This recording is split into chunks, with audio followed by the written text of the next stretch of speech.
Good morning all students. Next आप लोग को आज ट्रू पेल्विक्स का सबसे लास्ट टॉपिक है।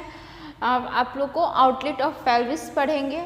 इससे पहले ट्रू पेल्विस का हम दो भाग बता चुके हैं, inlet of pelvis, cavity of pelvis और थर्ड है आउटलेट ऑफ पेल्विस। ये आप लोग का फीमेल पेल्विस का सबसे लास्ट टॉपिक है। उसके बाद next chapter fetal skull start किया जाएगा। तो अब जानेंगे कि आउटलेट ऑफ पेल्विस क्या होता है। तो यह पेल्विक का सबसे अंतिम तथा बाहरी भाग होता है, जिसके ऊपरी भाग पर कैविटी होती है। इसकी संरचना अंडाकार होती है।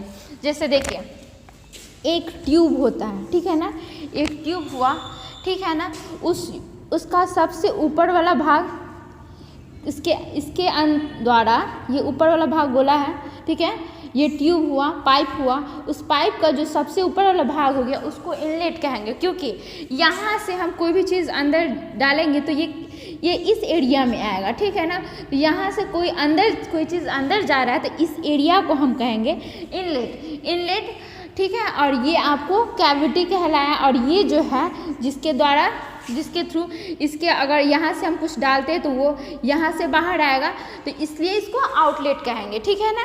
तो ये आपको उसी तरह पेल्विस भी होता है। पेल्विस एक तरह से खोखला सा स्ट्रक्चर होता है, ट्यूब लाइक स्ट्रक्चर। वो एक खोखला होता है जो कि पूरी तरह से गोलाकार, वो ये जो ट्यूब होता है वो गोलाकार, ये ट्यूब गोलाकार है। बट पेल्विक जो है वो पूरी तरह से गोलाकार नहीं होता है। उसका वो या तो अंडाकार शेप में होगा या लगभग गोला के शेप में, गोलाकार शेप होता है लगभग। तो ये आउटलेट जो है, तो आउटलेट पेल्विक का सबसे नीचे वाला भाग कहलाता है, जो कि अंडाकार शेप में होता है, ठीक है।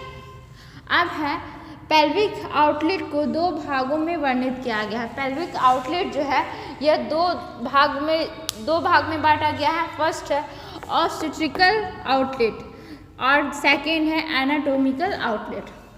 तो ऑब्स्टेट्रिकल आउटलेट क्या होता है? तो यह पेल्विक आउटलेट का वह भाग होता है जो शर्करा तथा एनाटॉमिकल आउटलेट के मध्य होता है।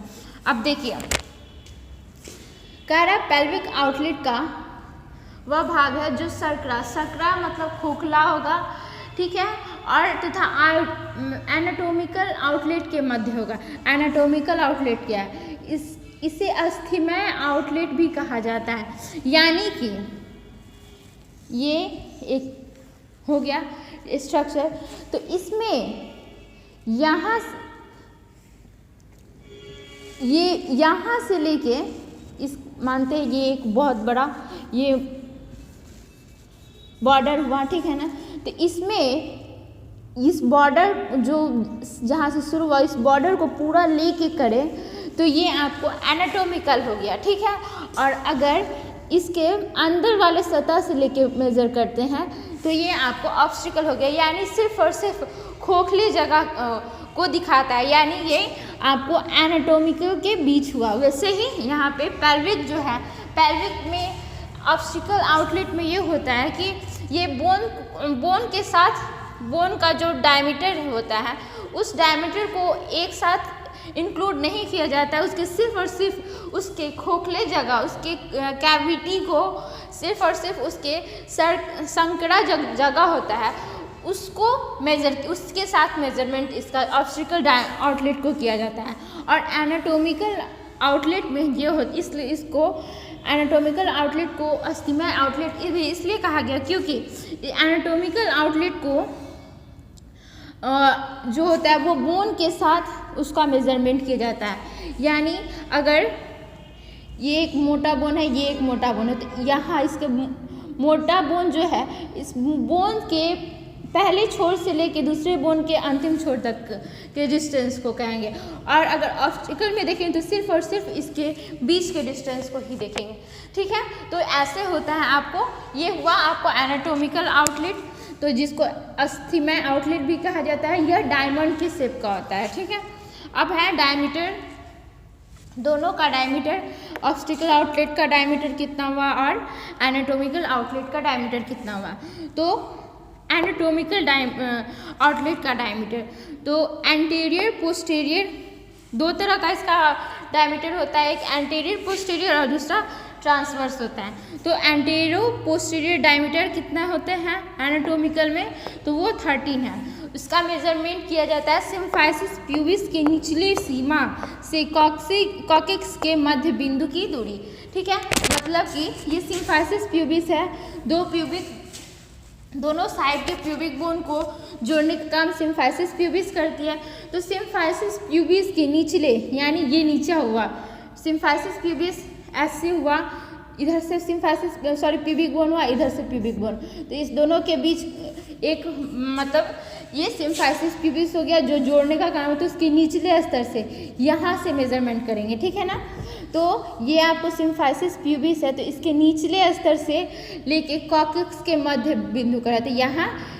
यहाँ से लेके इसके बीच की दूरी को कहते हैं एंटीरियो पोस्टीरियर डायमीटर, जो कि 13 होता है एनाटोमिकली। ठीक है, और अगर एंटीरियो पोस्टीरियर डायमीटर देखते हैं ऑब्स्टिकल में, ऑब्स्टिकल आउटलेट, तो ये 11 सेंटीमीटर होता है। ठीक है, 11 सेंटीमीटर, जो कि आपको सिम्फाइसिस प्यूबिस के मध्य से लेके मतलब सिम्फाइसिस प्यूबिक बोन के मध्य से स्टार्ट करेंगे और ये सैक्रम के शीर्ष के मध्य, सैक्रम ये हुआ। ठीक है ना, तो यहाँ से लेके आपको सिम्फाइसिस प्यूबिस के मध्य बिंदु के बीच की दूरी को एंटीरियो पोस्टीरियर डायमीटर कहेंगे ऑब्स्टिकल आउटलेट में, जो कि 11 सेंटीमीटर का होता है। फिर है ट्रांसवर्स। ट्रांसवर्स आपको एनाटोमिकल आउटलेट में ट्रांसवर्स डायमीटर जो है वो 11 सेंटीमीटर का होता है और ऑब्स्टिकल आउटलेट में ट्रांसवर्स डायमीटर 10.5 सेंटीमीटर होता है। इसको मेजरमेंट किया जाता है एनाटोमिकली, इसका मेजरमेंट होता है इस्चियल ट्यूबरोसिटी। देखिए इस्चियल ट्यूबरोसिटी का है, ये है आपको इस्चियल ट्यूबरोसिटी। ठीक है, तो यहाँ से इस इस्चियल ट्यूबरोसिटी और ये इस्चियल ट्यूबरोसिटी, इन दोनों के बीच की दूरी को कहते हैं ट्रांसवर्स डायमीटर, जो कि 11 सेंटीमीटर का होता है। और फिर ये ट्रांसवर्स डायमीटर, इसका मेजरमेंट होता है इस्चियल स्पाइन के मध्य की दूरी। इस्चियल स्पाइन ये है, ठीक है ना, इसको इस्चियल स्पाइन कहते हैं। ये और ये इस्चियल स्पाइन होता है।